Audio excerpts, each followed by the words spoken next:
नमस्ते, good afternoon. स्वागत है आपका आईबीटीवी पर। मैं हूं प्रिया जोशी और मेरे साथ जुड़े हैं अनुज गुप्ता जी, जो कि कमोडिटी मार्केट एक्सपर्ट हैं। और उसकी तरह जेपी सेठी सर। नमस्ते आप दोनों को एंड वेलकम टू आईबीटीवी। नमस्कार नमस्कार। प्रिया जी, नमस्कार अनुज जी। आज अच्छा दिन है बहुत। जी, अच्छा दिन है। आज कई यस। दिनों के बाद मार्केट ऊपर नजर आ रहा है। हमने भारी गिरावट फ्राइडे को देखी थी, कल भी देखी थी। लेकिन today Sensex is 833 points up and Sensex is at 73,529। Nifty 50 22,774 पे है, 261 पॉइंट्स अप। एक्टिव स्टॉक्स है दिस आवर मिड डे है HDFC bank, SBI, Reliance, Bajaj Finance and Infosys. Top 5 gainers Shriram Finance, Interglobe Aviation, Apollo Hospital, Asian Paints and Tech Mahindra. Top 5 losers Coal India, Power Grid Corp, SBI Life Insurance, Adani Enterprise and SBI। आज जो है market ऊपर होने के कई कारण है। कल जो है ट्रम्प का स्टेटमेंट आया था, कल शाम को 5 बजे, कि स्ट्रेट ऑफ हॉर्मुज के आसपास वो अटैक नहीं करेंगे, ईरान रिफाइनरीज पे अटैक नहीं करेंगे 5 दिन के लिए। तो उसके बाद एक उछाल देखा मार्केट में। आज जो है एशियन मार्केट्स ऊपर है। शंघाई, जापान, कोरिया सभी मार्केट ऊपर है और कल यूएस मार्केट भी ऊपर क्लोज हुआ था। तो इसका असर आज भारत पे दिखाई दे रहा है। इसके अलावा वैल्यू बाइंग भी दिखी है। ऑयल प्राइस जो है $104 के आसपास है पर बैरल। जियोपॉलिटिकल टेंशन जो है वो थोड़ा सा कह सकते हैं कि ईज होता हुआ नजर आया है। और इसके कारण विक्स इंडेक्स जो है वो भी 4% गिरा है। तो दीज आर द रीजंस के मार्केट आज हम ऊपर देख रहे हैं। इसके अलावा एचडीएफसी बैंक जो है, इसके स्टॉक में भी ये गेन दिखा है बाय 1.1%।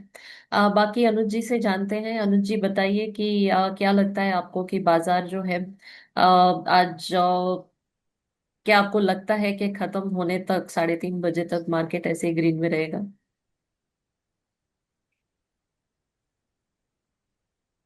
हाँ प्रिया जी, गुड मॉर्निंग। देखिए, पिछले 24 घंटों में अगर आप देखेंगे तो बहुत बड़े चेंजेस हुए हैं। हम्म। बहुत सारी टिप्पणियां हुई हैं, बहुत सारे मतलब डिस्कशंस हुए हैं, बट जो एक पॉजिटिव इम्पैक्ट है वो मार्केट में यहाँ पर आता हुआ दिखाई दिया है, क्योंकि जैसे ट्रम्प साहब ने कल बोला कि भाई वो 5 दिन के लिए वॉर खत्म करेंगे।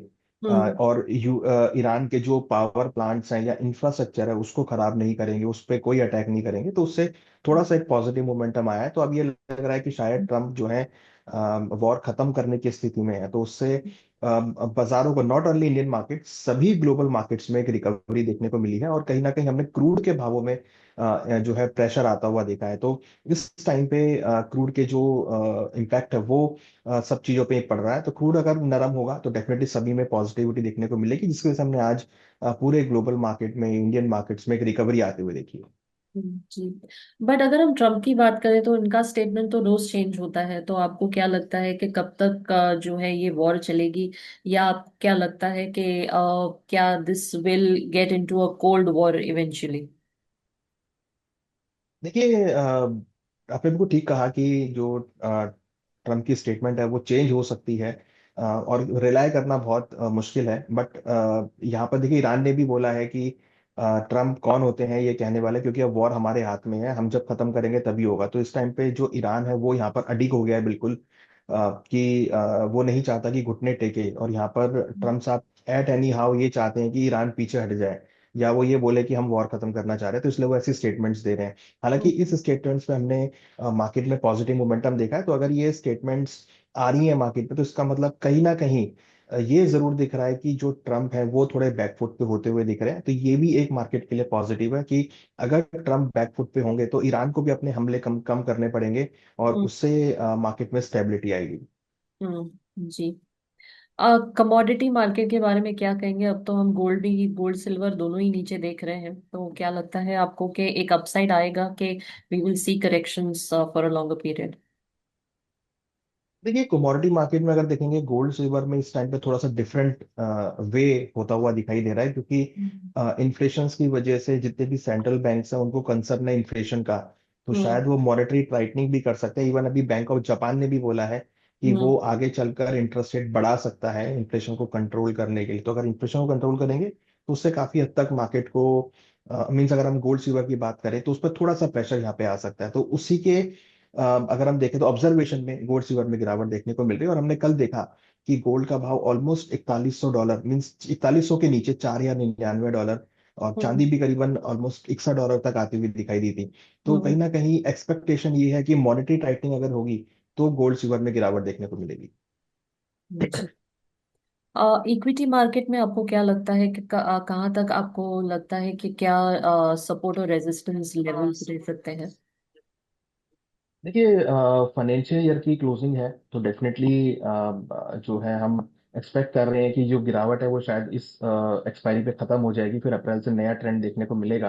हालांकि हम्म। अगर हम देखें तो 21,700 और 22,000 ये काफी अच्छे सपोर्ट जोन है निफ्टी के लिए। और हम्म। हमने देखा कि वहां से मार्केट ने सपोर्ट भी लिया, बट ऊपर में अगर हम देखें तो ऑलमोस्ट 23,000 के आसपास एक अच्छा रेजिस्टेंस भी है। तो 23,000 को मार्केट अगर ब्रेक करेगा तो ही फिर ऊपर जाता हुआ दिखाई देगा, अदरवाइज लग रहा है कि मार्केट 22,000 से लेकर 23,000 के बीच मूव करता हुआ नजर आएगा। हम्म। कौन सा इक्विटी आपको लगता है कि ये साल अच्छा परफॉर्म करेगा, मतलब नए फाइनेंशियल ईयर में? देखिए, अभी ये कहना बहुत मुश्किल है क्योंकि हमने बैंकिंग सेक्टर में भी गिरावट आते हुए देखी है। मेटल सेक्टर भी जो 2025 में परफॉर्म कर रहा था वो भी यहाँ पे उतना नहीं परफॉर्म कर पा रहा, तो मुझे लगता है कि हम्म। थोड़ा अभी वेट एंड वॉच करना चाहिए। हम्म। हालांकि एसआईपी के थ्रू आप डेफिनेटली इन्वेस्ट कर सकते हैं, क्योंकि एसआईपी में आपको एक अच्छा इन्वेस्टमेंट मिलता है लोअर लेवल पे, तो वो आप ले सकते हैं। बट स्टॉक स्पेसिफिक मुझे लगता है कि थोड़ा वेट एंड वॉच करना चाहिए। आप क्वार्टरली जो ईयर के रिजल्ट्स आएंगे वो यहाँ पे सबसे ज्यादा इंपॉर्टेंट होंगे। और जो पिछले 3 महीने गए हैं, जनवरी फरवरी मार्च की अगर हम बात करें, तो ये थोड़े से अनसर्टेन वाले महीने गए हैं। तो यहाँ पर अब देखना है कि कंपनीज ने कैसे रिजल्ट परफॉर्म किए हैं, तो उसको देखकर फिर हम देख सकते हैं। मगर फिलहाल भी मुझे लगता है कि थोड़ा सा वेट एंड वॉच करना चाहिए। नया जो हम्म। डायरेक्शनल ट्रेड है वो आपको अप्रैल में या फिर वॉर, क्योंकि देखिए ट्रम्प साहब ने बोला है कि वो 9 अप्रैल तक वॉर खत्म कर देंगे, ऐसा भी उन्होंने स्टेटमेंट दिया है। तो अगर 9 अप्रैल तक मुझे लगता है कि क्लैरिटी आती है वॉर को लेके, तो फिर नया इन्वेस्टमेंट करना चाहिए। क्या आपको लगता है कि यूएस बैक डाउन करेगा इस बार? देखिए, जिस तरीके से मुझे ध्यान है कि जैसे ही वॉर हुआ था उसके 3-4 दिन बाद से ही ट्रम्प साहब ने कहना चालू कर दिया था कि ईरान हार गया है, ईरान अब बैकफुट पे जाएगा, ईरान वॉर खत्म करना चाहता है। तो वहीं से हमें लग रहा था कि जो ट्रम्प हैं वो धीरे धीरे बैकफुट पे आ रहे हैं, और जो उन्होंने 5 दिन का ये स्टेप लिया है, ये एक बैकफुट पे आने का है कि वो चाहते हैं कि अगर वो शुरुआत कर रहे हैं कम वॉर खत्म करने की, तो ईरान भी करता हुआ नजर आएगा। तो ये एक साइन है कि थोड़े से ऑप्टिमिज्म होते हुए दिख रहे हैं ट्रम्प साहब की चलो अब वॉर खत्म करते हैं, और उसके लिए उन्होंने ये 5 दिन का पॉज लिया है। जी।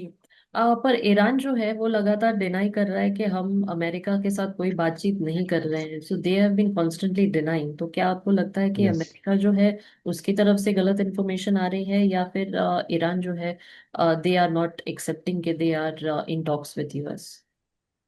देखिए, यहाँ पर थोड़ा सा पॉलिटिकल ये है कि यूएसए चाहता है कि ईरान की तरफ से पहल हो कि भाई हम वॉर खत्म करना चाह रहे हैं, बट ईरान नहीं चाह रहा है कि वैसा हो। तो उसके लिए जो यूएस है वो यहाँ पर बोल रहा है कि भाई 5 दिन के लिए हमने वॉर, पहले उन्होंने 48 घंटे का अल्टीमेटम दिया, अब उसके जी। बाद उन्होंने 5 दिन का अल्टीमेटम दिया है। तो मुझे लगता है कि ये 5 दिन में कोई ना कोई टॉक जरूर होंगी, और हो सकता है कि ऑफिशियल्स कनेक्शन में हो एक दूसरे के, तो पॉसिबल ये कि कुछ ना कुछ तो बातचीत होगी। और हो सकता है कि देखिए, अगर यूएस की तरफ से अटैक कम होंगे तो ईरान भी थोड़ा सा पॉज लेता हुआ नजर आएगा।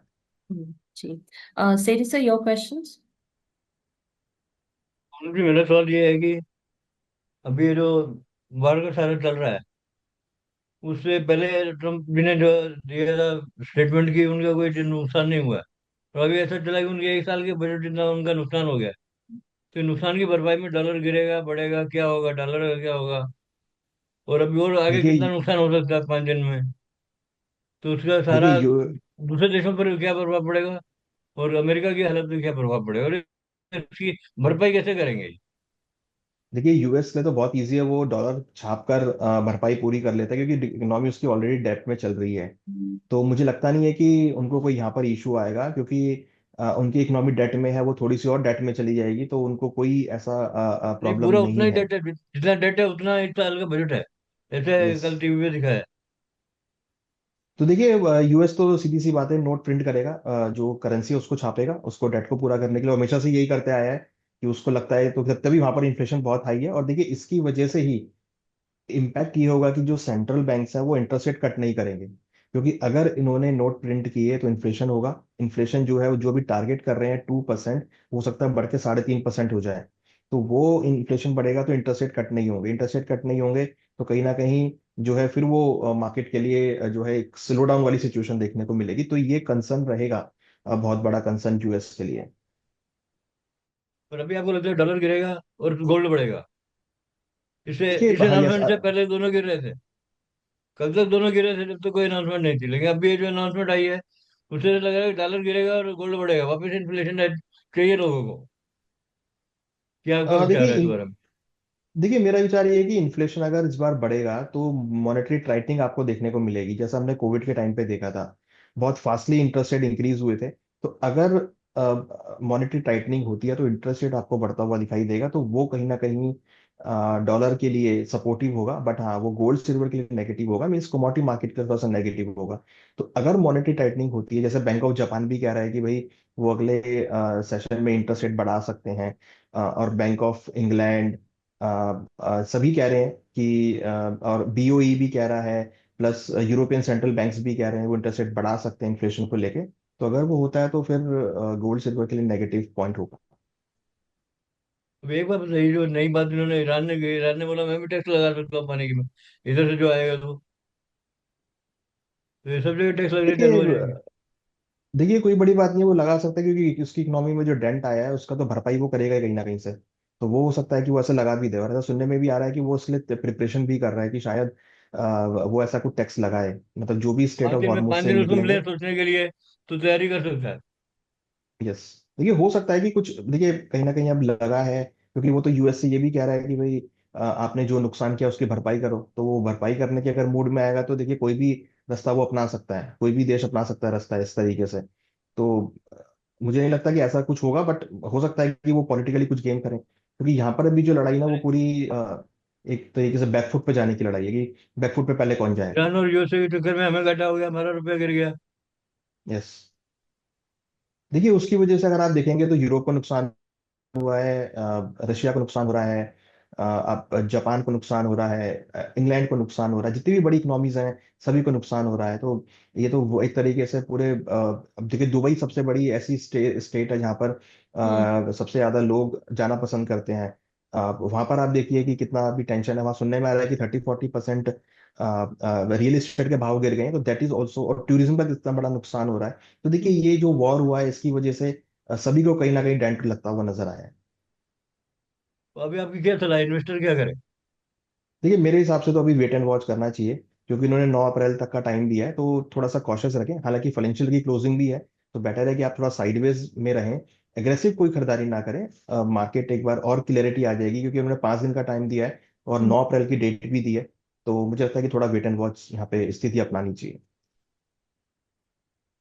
जो रखा है वो भी नहीं बेचे, खरीदे भी नहीं, मौन धारण करके बेटर है। कि देखिए ट्रम्प तो साहब ऐसा, का अगला स्टेप क्या होगा? देखिए अब ट्रम्प साहब की ये स्टेटमेंट पे ही सलाह डिपेंड होना देगा। पड़ेगा। जी। ट्रम्प साहब क्या स्टेटमेंट देते हैं उसी पे डिपेंड होगा, अभी ट्रम्प की स्टेटमेंट के ऊपर। जी। जी। अनुज जी, थैंक यू सो मच। और कुछ आप बताना चाहेंगे इन्वेस्टर्स को, अगर वो इन्वेस्ट करना चाहते हैं तो इन्वेस्ट करना चाहिए या उन्हें पोजीशंस होल्ड करनी चाहिए? देखिए मेरे हिसाब से तो थोड़ा सा भी ये टाइम है थोड़ा साइडवेज बैठने का, क्योंकि ट्रम्प की स्टेटमेंट बहुत इंपॉर्टेंट है।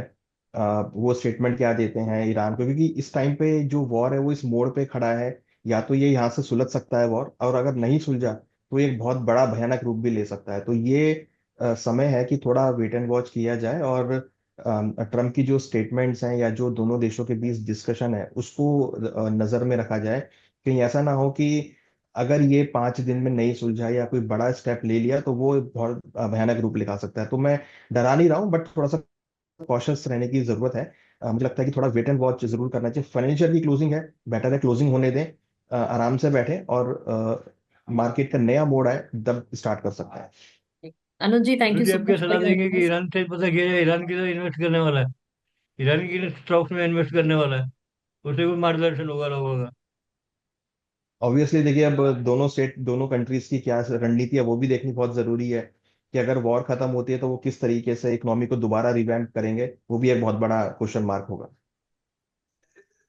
जी Anuj, ji. thank you so much for your advice and thank you for joining us today. Namaste. नमस्ते। धन्यवाद अनुज जी, जय जी। Thank you very much sir, thank you Thank you. Sir.